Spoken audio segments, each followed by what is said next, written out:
है। क्या है? संगत कोण दोस्तों। ये देखिए संगत संगत कोण, ये क्या बने? संगत कोण बने। ये आपका समीकरण बन जाएगा दोस्तों सेकंड। क्या बन जाएगा? समीकरण सेकंड। हाँ जी दोस्तों, जब ये समीकरण सेकंड बना तो इसमें आपके लिए आगे जरा समझना है। देखिए ये आपका समीकरण फर्स्ट है और ये समीकरण सेकंड है। पीएसटी का मान जो है, पीएसटी का मान आप लेंगे पी आर क्यू। क्या लेंगे दोस्तों? क्या लेंगे? देखिए ये लेंगे आप पी आर क्यू बराबर, ये आपके लिए दिया है पी क्यू आर।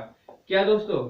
समीकरण फर्स्ट और कहा सेकंड से आपने देखा, देखिए पी, देखिए दोस्तों पी आर क्यू बराबर क्या? P Q R. दोनों कोण ये क्या है? बराबर है दोस्तों। क्या है? बराबर है। जब ये दोनों कोण बराबर हैं, देखिए कोण Q बराबर कोण R, तब आप लिख सकते हैं, क्या लिख सकते हैं दोस्तों? अतः अतः त्रिभुज त्रिभुज पी क्यू आर एक क्या है? समद्विबाहु समद्विबाहु त्रिभुज है दोस्तों। जब ये कोण क्या है? बराबर हैं। जब ये कोण दो बराबर हैं, इनकी सम्मुख भुजाएं भी बराबर होंगे। जब देखिए क्यू कोण की सम्मुख भुजा क्या है? पी आर है। क्या है दोस्तों? पी आर बराबर, पी आर बराबर, अच्छा आर वाली भुजा क्या है सम्मुख? P Q. क्या दोस्तों? P Q. ये क्या है? सम्मुख कोण। क्या है दोस्तों? सम्मुख कोण है। ये देखिए दोस्तों, ये आपके लिखना जरूरी है, समझेंगे आप। तो आपने ये सिद्ध कर दिया। क्या कर दिया दोस्तों? सिद्ध कर दिया। ये आपके लिए सिद्ध हुआ। ये देखिए यही आपका क्या है? उत्तर है। नेक्स्ट क्वेश्चन क्या है दोस्तों? जरा समझो आप। देखिए क्वेश्चन नंबर 4।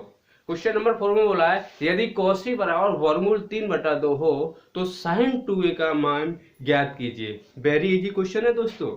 देखिए क्या आप हमारे लिए बताएंगे कॉस जो है वर्गमूल 3/2 किसका मान है? हाँ सही कहा आपने, ये cos 30 डिग्री की वैल्यू है। किसकी है? ये देखिए प्रश्न 4 का हल आपसे बोला है cos वर्गमूल 3/2, ये आपके लिए दिया है क्वेश्चन में। क्या दोस्तों? दिया है। और आपके लिए ज्ञात करना है, क्या ज्ञात करना है? sin 2a बराबर क्या? अच्छा दोस्तों ये देखिए ये आपके लिए cos a बराबर दे रखा है।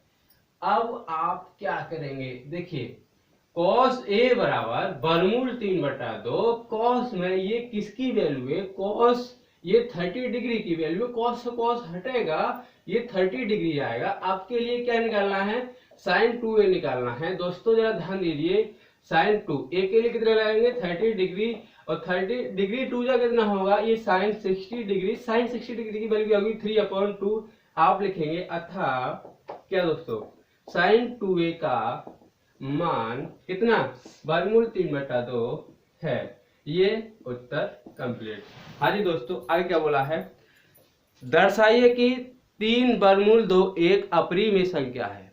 जरा वेरी इजी क्वेश्चन है, जरा समझेंगे आप। आपके लिए सिद्ध करना है 3 वर्गमूल 2 एक अपरिमेय संख्या है। दोस्तों प्रश्न 4 का हल सिद्ध, दोस्तों सिद्ध करना है। क्या सिद्ध करना है बताएंगे आप? 3 वर्गमूल 2 एक क्या अपरिमेय संख्या है। आप मानेंगे, माना, क्या मानेंगे? यहाँ पर विपरीत मान के चलेंगे। अपरिमेय बोला है ना, परिमेय मान के चलेंगे और विरोधाभास का यूज करेंगे। यहाँ पर देखिए कैसे करते हैं। माना, क्या माना? हाँ माना आपने दोस्तों 3 वर्गमूल 2 बराबर क्या? एक परिमेय संख्या है। क्या है दोस्तों? परिमेय संख्या है। जहां ये परिमेय संख्या है, जब ये परिमेय संख्या है, जहां क्या होगा दोस्तों बताएंगे आप हमारे लिए, 3√2 बराबर P/Q। ओके, अब देखिए जहां क्या PQ क्या है, PQ सह अभाज्य, क्या दोस्तों, अभाज्य संख्याएं हैं। क्या है, सह अभाज्य संख्या है। सह अभाज्य संख्याएं क्या होती हैं, जिनका HCF 1 होता है। क्या होता है, 1 होता है। और क्या दोस्तों, Q बराबर नहीं 0, ये आपको ध्यान में रखना है। अब आगे देखें आप, 3/2 P/Q, ये वर्गमूल 2, 3 इसे आप लीजिए अपॉन में 3Q। तो देखिए यहाँ पर बनेगा आपका P/3Q, एक क्या बन गया, ये परिमेय संख्या बनेगा। क्या बनेगा दोस्तों, परिमेय संख्या है, परिमेय संख्या है। देखिए और क्या, वर्गमूल 2 एक क्या दोस्तों, अपरिमेय संख्या है। क्या है, अपरिमेय संख्या है। यहाँ पर क्या,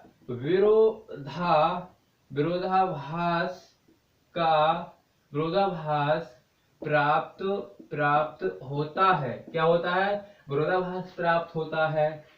क्यों होता है, अरे भाई आपने ये देखिए, इन्होंने ये अपरिमेय बोला है, आपने परिमेय मानकर क्वेश्चन के लिए हल किया। ये आपका परिमेय है, पर ये अपरिमेय है, ये इसके बराबर नहीं है, इसके बराबर ये नहीं है, तब यहाँ पर विरोधाभास प्राप्त होता है। आप लिखेंगे अतः क्या दोस्तों, 3/2 1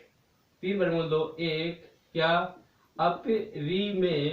अपरिमेय संख्या है। ये सिद्ध हुआ दोस्तों, ये आपका उत्तर। आगे क्या बोला है इन्होंने, एक समबाहु त्रिभुज। क्या, समबाहु त्रिभुज, सम मानी समान, बाहु मानी भुजाएं, जिस त्रिभुज की सभी भुजाएं समान हो, समबाहु त्रिभुज कहलाता है। जब समबाहु त्रिभुज है, सभी भुजाएं समान है, तो सभी कोण भी समान होंगे। हाँ सही सुना। भुजा 2a है, उसके प्रत्येक लंब शीर्ष की लंबाई ज्ञात कीजिए। दोस्तों जरा ध्यान दीजिए आप, आपके लिए इन्होंने प्रश्न 4, ये देखिए प्रश्न 4 गा हल आपके लिए समबाहु त्रिभुज दिया है। क्या दिया है, समबाहु त्रिभुज। जरा समझो, A B C, ये आपके लिए 2a, ये 2a, ये 2a, समबाहु त्रिभुज है, सभी भुजाएं बराबर है। अब इन्होंने बोला है प्रत्येक लंब शीर्ष की लंबाई। दोस्तों लंब शीर्ष क्या होगा, यदि आप A से BC पर लंब खींच दे, ये क्या है, लंब शीर्ष है। हाँ प्रत्येक बोला है ना, और भी होंगे इसमें। देखिए यदि आप ये देखिए B से AC पर ये लंब डाल दें तो ये लंब शीर्ष हो जाएगा। इतना ही नहीं, आगे देखिए यदि आप C से AB पर लंब डाल दें तो ये लंब शीर्ष हो जाएगा। इसलिए बोला है प्रत्येक शीर्ष लंब की लंबाई ज्ञात कीजिए। यदि आपने किसी एक की निकाली, वही प्रत्येक की होगी।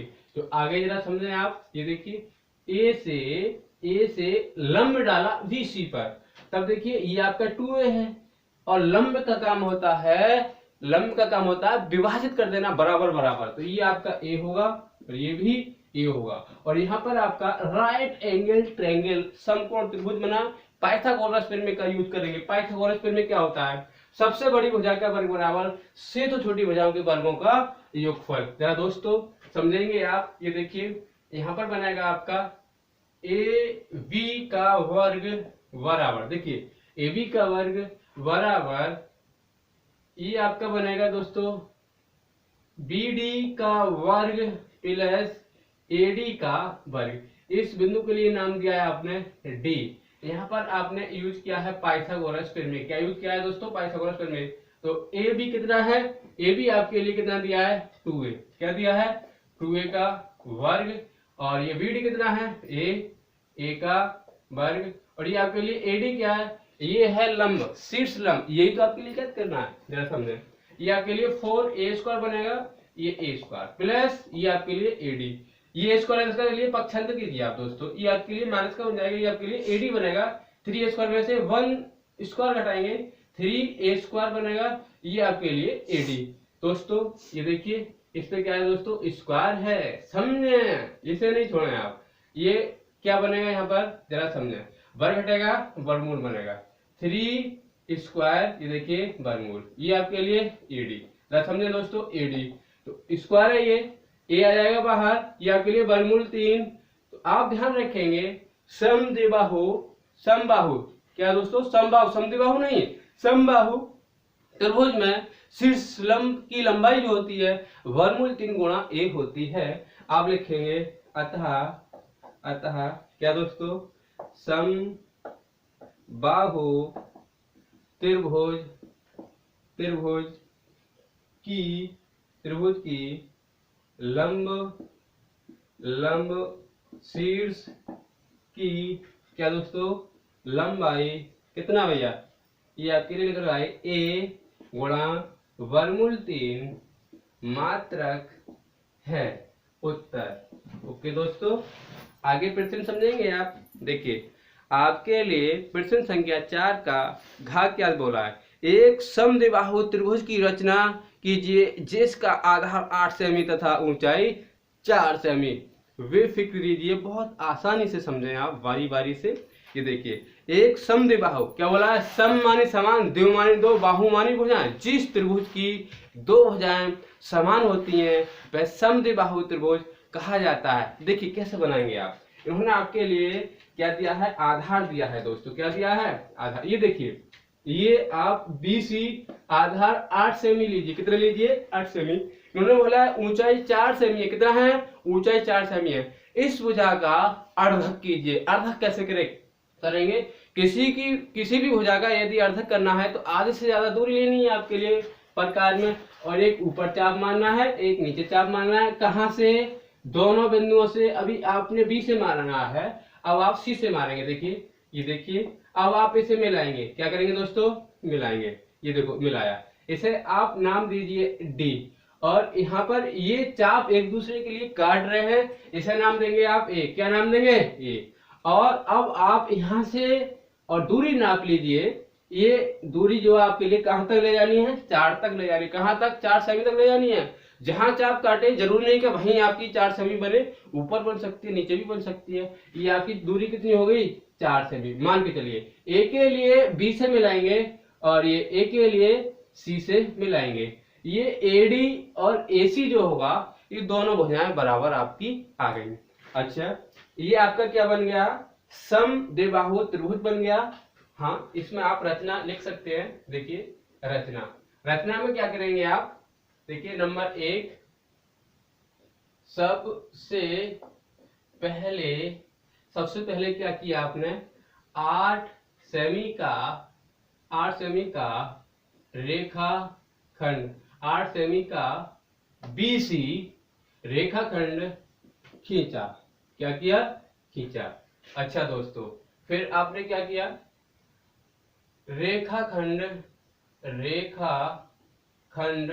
देखिए BC रेखाखंड का अर्धक, क्या दोस्तों अर्धक, क्या अर्धक खींचा। क्या खींचा, अर्धक खींचा। हाँ जी दोस्तों अर्धक खींचा, जिससे बिंदु A प्राप्त हुआ, बिंदु D से A तक की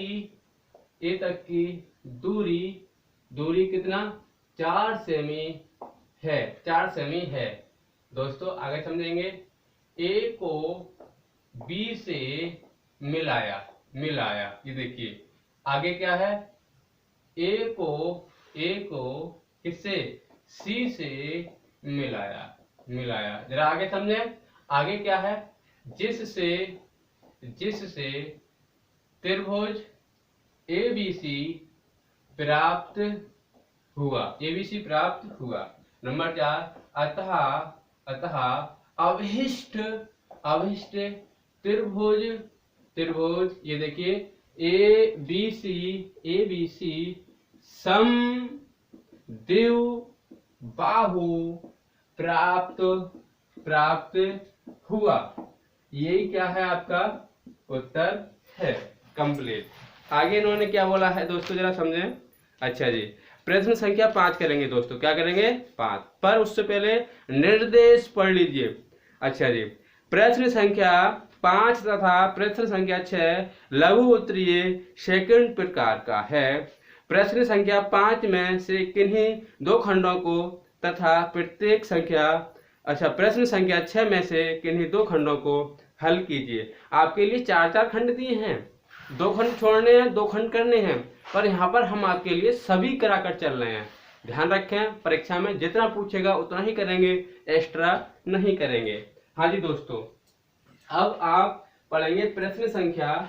अभी आपने प्रश्न संख्या 4 के लिए 4 के सभी सोल्व किए क्वेश्चन। अब प्रश्न संख्या 5 जरा समझें। इन्होंने आपसे क्या बोला है, देखिए, 2 क्रमागत धनात्मक पूर्णांक ज्ञात कीजिए। हाँ जी, सही सुना आपने, जिनके वर्गों का योग 365 है। बहुत ही आसान है ये दोस्तों। और ये क्वेश्चन जो है आपके लिए कितने नंबर का है? ये आपके लिए एक क्वेश्चन कितने नंबर का दिया है? एक क्वेश्चन आपके लिए, ये देखिए इन्होंने बोला है प्रश्न संख्या 6। अच्छा, ये देखिए 5 तथा 6 2 खंडों को तथा प्रश्न संख्या 6 में किन्हीं 2 खंडों को। अच्छा जी, प्रत्येक खंड आपका 8 अंक का है। कितने का? 8 का। हाँ, सही सुना आपने। 2 क्रमागत धनात्मक पूर्णांक ज्ञात कीजिए जिनके वर्गों का योग 365 है। कितने नंबर का है? 8 नंबर का। देखिए ऐसी में क्या करेंगे आप? माना। हाँ जी दोस्तों, माना, क्या माना? पहला पूर्णांक दोस्तों, पूर्णांक बराबर x। दूसरा क्या? दूसरा पूर्णांक बराबर x प्लस 1।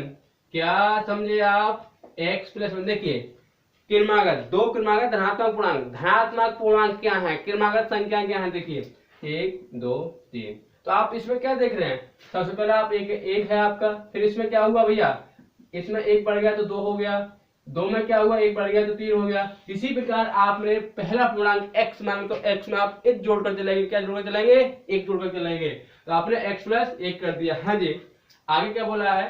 देखिए प्रश्न से क्या बोला है? प्रश्न 2 क्रमागत धनात्मक पूर्णांक ज्ञात कीजिए जिनके वर्गों का योग। हाँ जी, इसका वर्ग कर लो। ये देखिए वर्ग कर लो, योग कर दो।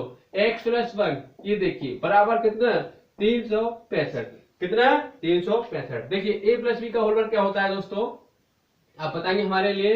देखिए ये सेम टू सेम, ये a है, ये b है। a प्लस बी का whole square, a square plus B square plus 2ab। a के लिए x, a square b square 2ab बराबर 365। हाँ, एक एक्स स्क्वायर और एक एक्स स्क्वायर 2x स्क्वायर बनेगा, ये 1 हो जाएगा, प्लस ये 2x, ये बराबर में कितना है हमारे लिए?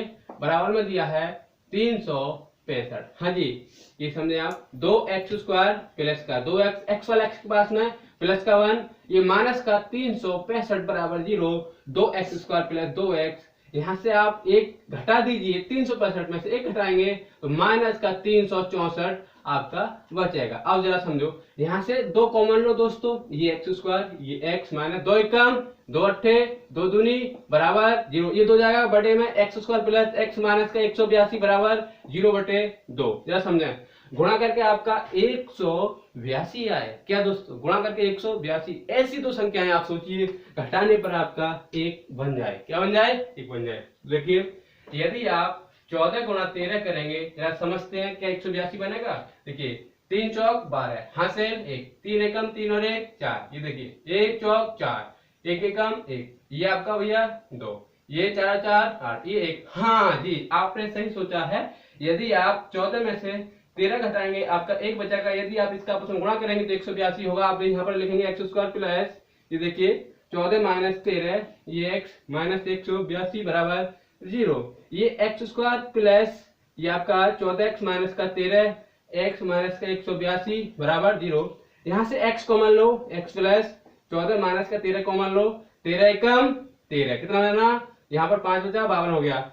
ये देखिए भैया यहाँ पर आप लिखेंगे ये x 13 एकम, ये देखो भैया प्लस चिन्ह हो जाएगा ये, और 13 चौका 52 बराबर 0। ये कैसा बना आपका x प्लस कितना 14, ये x माइनस 13 बराबर 0।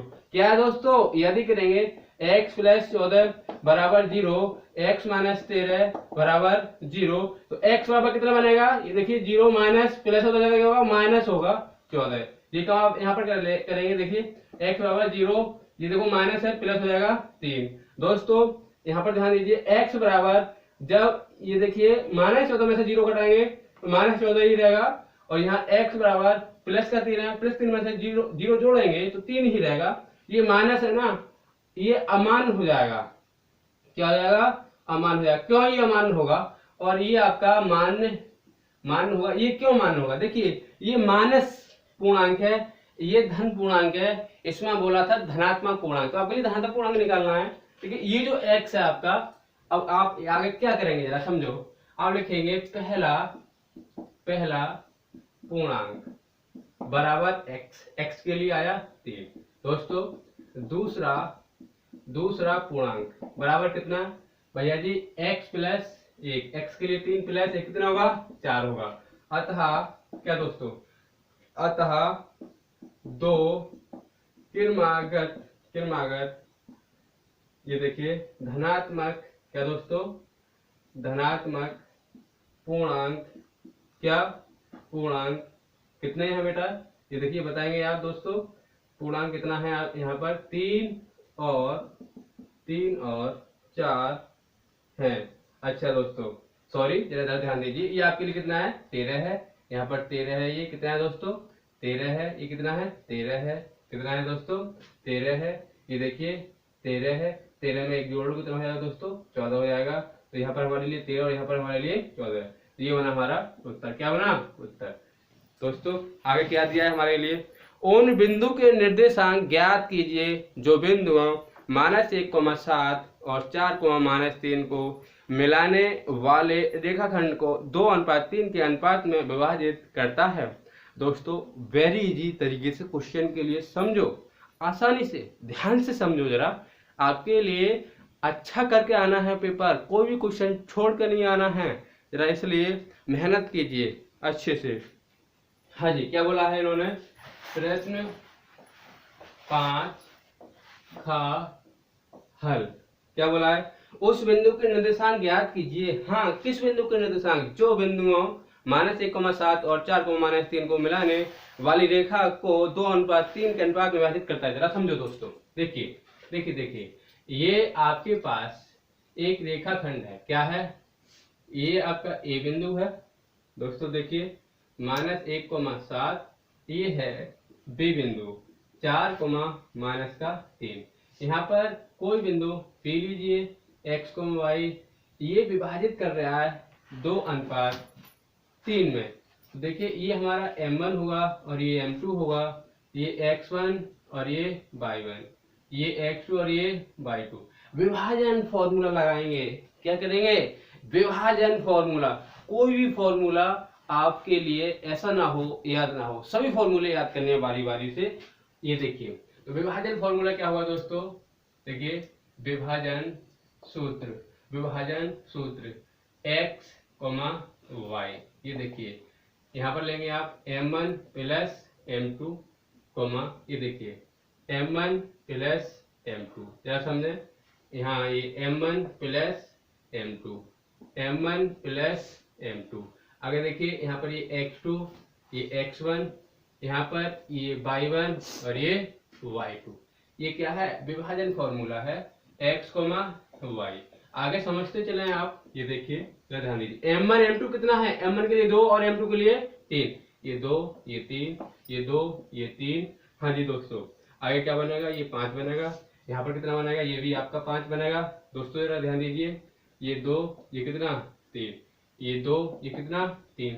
x2 के लिए कितना है बताएंगे आप हमारे लिए, x2 के लिए कितना है, ये देखिए 4, कितना दोस्तों 4, हाँ जी। और x1 के लिए कितना है, -1, बताइए। y1 के लिए कितना है 7, कितना दोस्तों 7। और ये अच्छा जी y2 दोस्तों यहाँ पर आपके लिए 2 करना है, यहाँ पर क्या करना है 1 करना है, गलती नहीं करेंगे। y2 के लिए यहाँ पर कितना है माइनस का दोस्तों कितना 3, ये देखिए। और यहाँ पर y1 के लिए कितना है 7 है। हाँ जी दोस्तों सही सुना आपने, 2 चौक 8, 2 चौक 4 दूनी 8, देखिए 3 एकम 3। हाँ दोस्तों 2 तिया 6, 3 सत्ते 21। हाँ जी दोस्तों क्या बनेगा 5 बटे कितना 5, ये हमारे लिए कितना बनेगा बताएंगे आप हमारे लिए 15 बटे 5। ये देखिए 5 एकम 5 तिया, ये आपके लिए 1 कॉमा, ये देखिए 3। ये क्या निकल कर आया बिंदु निकल कर आया, अतः क्या दोस्तों बिंदु के निर्देशांक दोस्तों क्या बिंदु के निर्देशांक कितना दोस्तों बताएंगे आप 4 कॉमा, अच्छा जी कितना आया 1,3 है। ये उत्तर पूरा कंप्लीट हुआ। आगे क्या कहा है दोस्तों, नेक्स्ट क्वेश्चन नंबर 5 का गा। हाँ जी, एक 12 सेमी व्यास का गोला एक लंबवृत्तीय बेलनाकार बर्तन में डाला जाता है। हाँ सही सुने आप, एक 12 सेमी व्यास का गोला एक लंबवृत्तीय बेलनाकार बर्तन में डाला जाता है जिसमें थोड़ा पानी भरा है। यदि गोला पानी में पूरा डूब जाता है तो बर्तन में पानी की सतह 3/5/9 सेमी बढ़ जाती है। बेलनाकार बर्तन का व्यास ज्ञात कीजिए। जरा समझो दोस्तों, देखिए 8 नंबर का प्रश्न है, समझेंगे ध्यान से आप। प्रश्न 5 ये देखिए प्रश्न 5 का गा हल।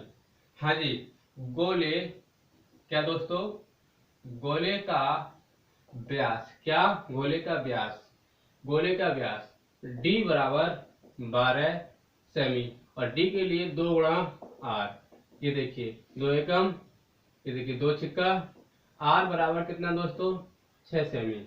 हाँ जी, इन्होंने आपसे बोला है पानी की सतह 3/5/9 बढ़ जाती है। बेलनाकार बर्तन में ही तो डाले हैं आप पानी, तो उसकी ऊंचाई जो होगी वो भी बेलन के रूप की होगी। आप लिखेंगे बेलन की ऊंचाई क्या दोस्तों, बेलन की ऊंचाई h बराबर कितना 3/5/9, 9 तिया 27 प्लस 5 कितना होगा 32 होगा, 32/9 सेमी। हाँ जी, क्या बोला है बेलनाकार बर्तन का व्यास ज्ञात कीजिए। देखिए बात समझो, यहाँ पर हमारे लिए क्या यूज करना है, बेलन का आयतन बराबर गोले का आयतन। क्यों जरा समझो, देखिए बेलन का आयतन बराबर देखिए गोले का आयतन। दोस्तों बेलन का आयतन क्या होगा πr² h होगा। और अच्छा दोस्तों बेलन का आयतन होगा, गोले का आयतन 4/3 पाई, गोला ए त्रिज्या भैया क्या कैपिटल ले लो क्यू, 4/3 पाई r का क्यू, पाई से पाई कैंसिल, r आपके लिए नहीं है। ऊंचाई का मान 32 बटे कितना दोस्तों 9 बराबर 4/3। r का मान कितना है बताइए आप हमारे लिए। देखिए r के लिए 6 आ जाए, कितना पावर है 3 पावर है, 3 जगह लिख दो। ये देखो आप कितनी जगह लिख दो 3 जगह। हाँ जी, जरा समझे दोस्तों, आगे क्या करेंगे आप। देखिए r² बराबर, हाँ देखिए 4 गुणा 6 गुणा 6 गुणा 6, ये न हो जाएगा कहाँ गुणा में जाएगा, ये देखिए। और ये आपका 32 कहाँ आएगा बटे में आएगा, किसमें आएगा बटे में आएगा। जरा समझो दोस्तों, ये देखिए हिसाब कट कीजिए, 4 एकम 4 और 4 अट्ठे 32। हाँ जी दोस्तों, ये देखिए 2 तिया 6 और 2 चौक 8, 2 तिया और 2 दूनी, ये देखिए 2 तिया 2 एकम। हाँ जी दोस्तों जरा समझ दिए आप, ये देखिए 3 एकम और ये 3 तिया 9, 3 तिया 9। हाँ जी क्या बना 3 तिया 9, 3 तिया 9, 9 गुणा 9, 9 की घात 2। इधर क्या बना है आपका देखिए r², स्क्वायर से स्क्वायर कैंसिल, r बराबर क्या बनेगा 9 सेमी। आपसे बोला है व्यास, क्या बोला है व्यास d, अच्छा जी व्यास बोला है इसने, क्या बोला है व्यास। तो d बराबर क्या होता है 2